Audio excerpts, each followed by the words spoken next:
નમસ્કાર. ગ્લોબલ એક્સપ્રેસમાં તમારું સ્વાગત છે. હું આપની સાથે પંકજ. આજના તારીખ 8 માર્ચ 2026ના મુખ્ય સમાચારની વાત કરીશું. અમેરિકામાં રહો છો? અમેરિકાના રોજના અપડેટ જાણવા માટે ગ્લોબલ એક્સપ્રેસને સબસ્ક્રાઇબ કરવાનું ભૂલતા નહીં. આજના મુખ્ય સમાચારની વાત કરીએ તો અમેરિકામાં ગેરકાયદે વસવાટ કરતા તમામ ઇમિગ્રન્ટ્સને આંકી કાઢવાનો પ્લાન તૈયાર થઈ ગયો છે. ટ્રમ્પના માનીતા વ્યક્તિ મિલર દ્વારા 10 લાખ લોકોને ડિપોર્ટ કરવાની માઇક્રો મેનેજમેન્ટ સાથેની યોજના તૈયાર કરવામાં આવી છે. આ યોજના મુજબ અડધી રાતે પણ ગેરકાયદે વસવાટ કરતા લોકોને પકડીને આંકી કાઢવામાં આવી શકે તેમ છે. ત્યારે આવી સ્થિતિમાં શું કરવું જોઈએ તેની વાત કરીશું. આ પછીના સમાચારની વાત કરીએ તો અમેરિકામાં ગેરકાયદે વસતા લોકોને જે રીતે હેરાન થવાનો વખત આવે છે તે રીતે કાયદેસર રીતે વિઝા પર અમેરિકામાં રહેતા લોકો માટે પણ હવે મુસીબતનો પહાડ તૂટી પડે તેમ છે. H-1B વિઝા હોલ્ડર અમેરિકામાં નહીં કરી શકે કામ. કારણ શું તે જાણીને તમે ચોંકી જશો. અને આવું શા માટે થઈ રહ્યું છે એ સાથે જ આ કડક નિર્ણયમાં કોનો છે હાથ તેની વાત કરીશું. જેવી રીતે અમેરિકા સહિતના દેશોના નિયમો કડક થઈ રહ્યા છે તેમ ભારતના પણ નિયમો કડક થઈ રહ્યા છે. ભારતમાં OCI કાર્ડને જાદુઈ કાર્ડ NRI માટે માનવામાં આવે છે, પરંતુ આ કાર્ડ હોવા છતાં પણ ઘણા ભારતીયોને એરપોર્ટથી જ પરત મોકલી દેવામાં આવે છે. શા માટે આવું થઈ રહ્યું છે? આ બધા સમાચારની વિગતે ચર્ચા કરીએ. આપ જોતા રહો ગ્લોબલ એક્સપ્રેસ.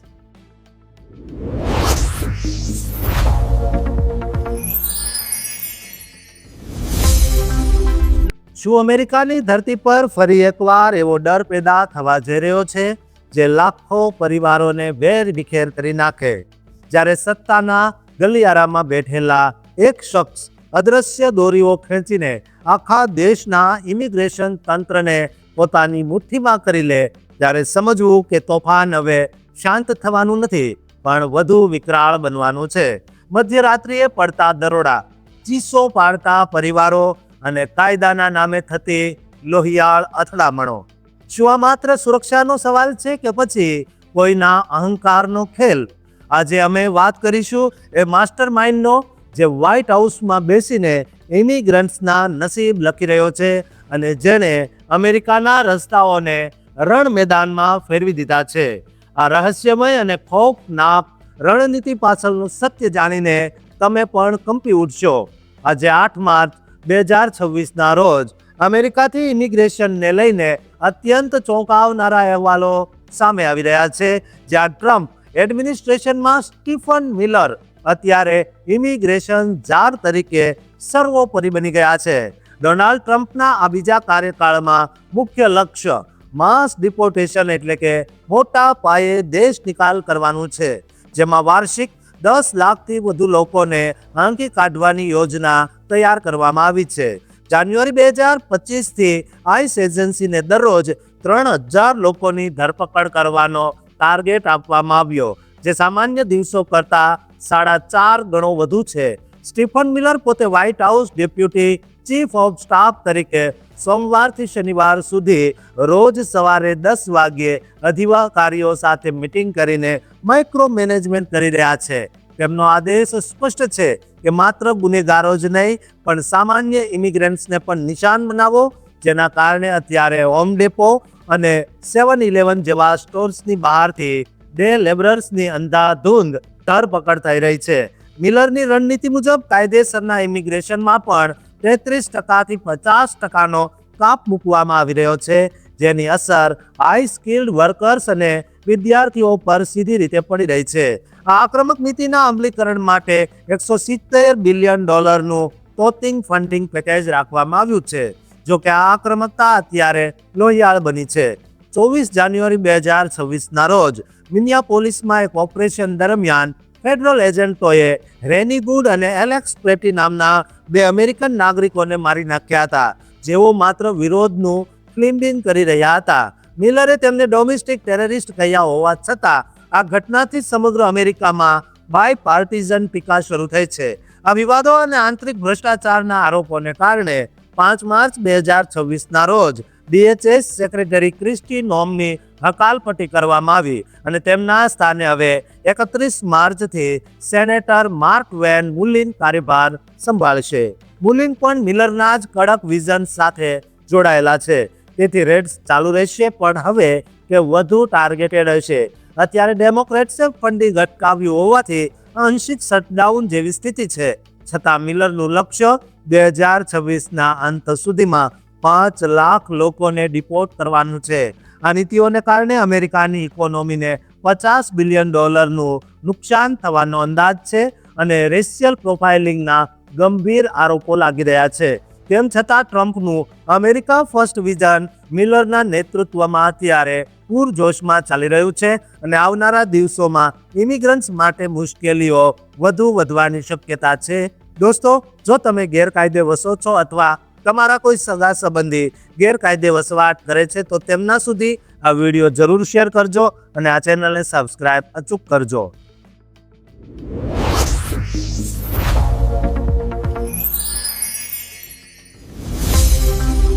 અમેરિકામાં સ્થાયી થવાનું તમારું સપનું હવે માત્ર એક અધૂરી ઈચ્છા બનીને રહી જશે.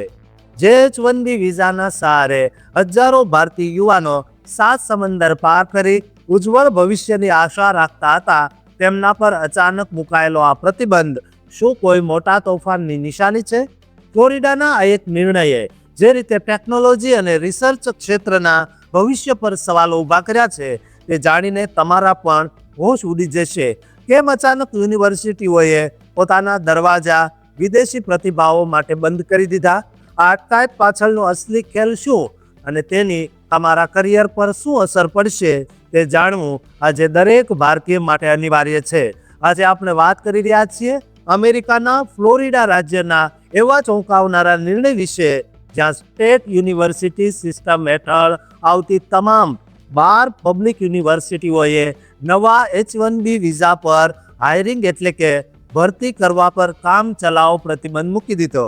આ નિર્ણય ઘણો લાંબો છે અને તે 5 જાન્યુઆરી 2027 સુધી અમલમાં રહી શકે છે, જેનો અર્થ એ છે કે આગામી વર્ષોમાં નવી ભરતી માટે વિદેશી પ્રોફેશનલ્સ માટે આ સંસ્થાઓના દ્વાર બંધ રહેશે. જો કે એક રાહતની વાત એ છે, જેઓ પહેલેથી જ આ યુનિવર્સિટીઓમાં H-1B વિઝા પર કામ કરી રહ્યા છે, તેમના રોજગાર પર આની કોઈ સીધી અસર નહીં થાય અને તેમનું વિઝા સ્ટેટસ સુરક્ષિત રહેશે. આ કડક નિર્ણય પાછળ ફ્લોરિડાના ગવર્નર રોન ડિસેન્ટિસનો હાથ છે, જેમણે સવાલ ઉઠાવ્યો છે કે યુનિવર્સિટીઓ એવા પદો પર પણ વિદેશીઓને કેમ રાખે છે જ્યાં લાયક અમેરિકન ઉમેદવારો ઉપલબ્ધ હોઈ શકે. આથી તેમણે આખા પ્રોગ્રામની તપાસ અને રિવ્યૂ કરવાના આદેશ આપ્યા. ફ્લોરિડા બોર્ડ ઓફ ગવર્નર્સના ચાન્સેલર રે રોડિક્સે સ્પષ્ટ કર્યું છે, આ અસ્થાયી વિરામનો મુખ્ય હેતુ આ પ્રોગ્રામના ખર્ચ અને ઉપયોગિતાને સમજવાનો છે. સામાન્ય રીતે H-1B વિઝા એવા કામ માટે આપવામાં આવે છે જેને સ્પેશિયાલિટી ઓક્યુપેશન માનવામાં આવે, જેમાં એડવાન્સ ડિગ્રી અને ખાસ ટેકનિકલ જ્ઞાનની જરૂર હોય. મોટા ભાગે આ નોકરીઓ સાયન્સ, ટેકનોલોજી, એન્જિનિયરિંગ અને મેથેમેટિક્સ એટલે કે STEM ફિલ્ડમાં હોય છે. અમેરિકા દર વર્ષે આવા 65,000 સામાન્ય વિઝા અને 20,000 વધારાના વિઝા બહાર પાડે છે. ફ્લોરિડા પહેલા ટેક્સાસના ગવર્નર ગ્રેગ એબોટે પણ આવી જ રીતે સ્ટેટ એજન્સીઓમાં નવી વિઝા પિટિશન પર ફ્રીઝ મૂક્યો હતો, કારણ કે તેમનું માનવું છે કે અમેરિકન નોકરીઓ પર પહેલો હક અમેરિકન કામદારોનો હોવો જોઈએ. ભારતીય પ્રોફેશનલ્સ અને વિદ્યાર્થીઓએ અહીં જ એ સમજવાની જરૂર છે, આ નિર્ણય માત્ર ફ્લોરિડાની પબ્લિક યુનિવર્સિટીઓ પૂરતો સીમિત છે અને તે અમેરિકાના ફેડરલ ઇમિગ્રેશન લો એટલે કે કેન્દ્રીય કાયદાને બદલતો નથી. પણ હજુ હજારો પ્રાઇવેટ કંપનીઓ અને રિસર્ચ લેબ્સમાં ભારતીયો માટે તકો ખુલી છે. જે વિદ્યાર્થીઓ અત્યારે અમેરિકામાં ભણી રહ્યા છે અને OPTથી H-1Bમાં જવાની તૈયારી કરી રહ્યા છે, તેમને મારી સલાહ છે તેઓ માત્ર યુનિવર્સિટીઓ પર નિર્ભર ન રહે, પ્રાઇવેટ સેક્ટર અને સંશોધન સંસ્થાઓમાં પણ નોકરીની શોધ કરે. H-1B વિઝા એ સંપૂર્ણપણે એમ્પ્લોયર ડ્રીવન પ્રોગ્રામ છે, એટલે કંપની છે તો જ વિઝા પ્રોસેસ થાય.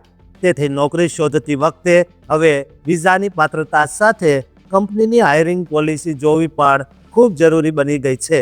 ફ્લોરિડાનો આ નિર્ણય આવનારા સમયમાં અમેરિકાના અન્ય રાજ્યોમાં કેવા બદલાવ લાવશે તે જોવું રહ્યું. દોસ્તો, તમારા સગા સંબંધી કે સંતાનો જો અમેરિકામાં અભ્યાસ કરી રહ્યા છે તો તેમના સુધી આ વિડીયો જરૂર શેર કરજો અને આ ચેનલને સબસ્ક્રાઇબ કરવાનું ભૂલતા નહીં.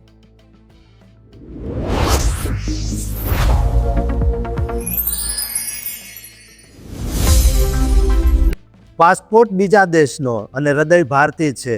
OCI કાર્ડ હાથમાં હોવા છતાં શું અચાનક ભારત સરકાર તમને તમારા જ વતનમાં પ્રવેશતા રોકી શકે છે? જ્યારે સરહદો સીલ થઈ જાય અને કાયદાના પાના ફેરવવામાં આવે ત્યારે કાર્ડ ધારક માટે ગભરાટ અને અનિશ્ચિતતાનું વાતાવરણ સર્જાય. શું આજીવન વિઝાની સુવિધા ખરેખર કાયમી સુરક્ષા છે કે પછી કટોકટીના સમયે તે માત્ર એક પ્લાસ્ટિકનો ટુકડો બની જશે?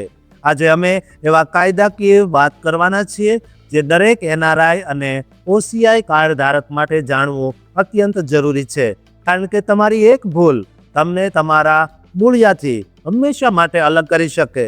Overseas citizen of India status એ કોઈ પૂર્ણ નાગરિકત્વ નથી, પરંતુ એ ભારતીય મૂળના વિદેશી નાગરિકોને આપવામાં આવતી આજીવન વિઝા સુવિધા છે. તેનો કાયદાકીય આધાર સિટીઝનશીપ એક્ટ 1955 છે, જેના હેઠળ કાર્ડ ધારકોને મલ્ટિપલ એન્ટ્રી અને મલ્ટીપર્પઝ વિઝા મળે છે.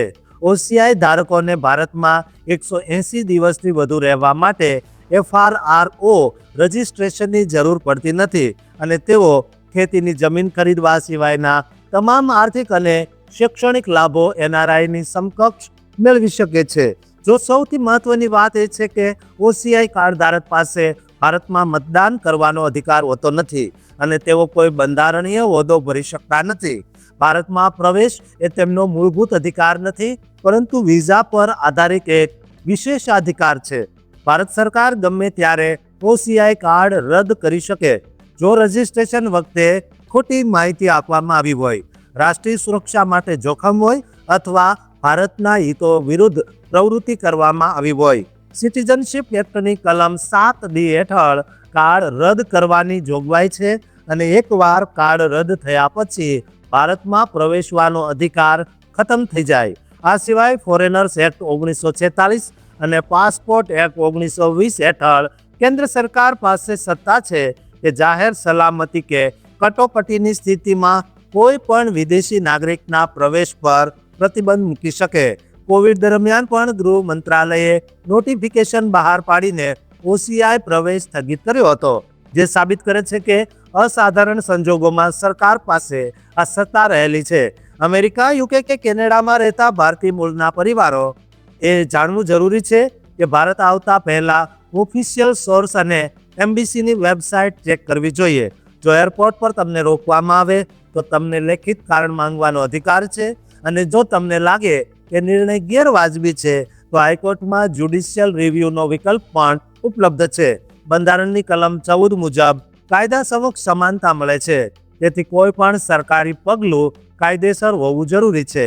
વ્યવહારુ સ્તરે સાવચેતી રાખવા માટે તમારે તમારા દસ્તાવેજો સ્પષ્ટ રાખવા જોઈએ. નવો પાસપોર્ટ બનતા 20 વર્ષની ઉંમર પહેલા એકવાર અને 50 વર્ષની ઉંમર પછી ફરી એકવાર OCI રીઇસ્યુ કરાવવું ફરજિયાત છે. ફોટો મિસમેચ કે જૂના પાસપોર્ટની વિગતો મુસાફરીમાં સમસ્યા ઊભી કરી શકે. જો સુરક્ષા એજન્સીઓને શંકા હોય તો સેકન્ડરી ક્વેશ્ચનિંગ થઈ શકે. તેમાં સહકાર આપવો જરૂરી છે. કોઈ પણ હકીકત છુપાવવી અથવા વિઝાનો દુરુપયોગ ભવિષ્યમાં તમારા માટે મુશ્કેલી ઊભી કરી શકે છે. ટ્રાન્સપરન્સી જાળવવી એ જ તમારા માટે સૌથી મોટી સલામતી છે. મને આશા છે કે આ માહિતી OCI કાર્ડ ધારકો માટે ખૂબ જ ઉપયોગી સાબિત થઈ હશે. દોસ્તો, આ વિડીયો તમામ OCI કાર્ડ ધારકો સુધી પહોંચાડજો અને શેર કરજો. સાથે જ આ ચેનલને સબસ્ક્રાઇબ કરવાનું ચૂકતા નહીં.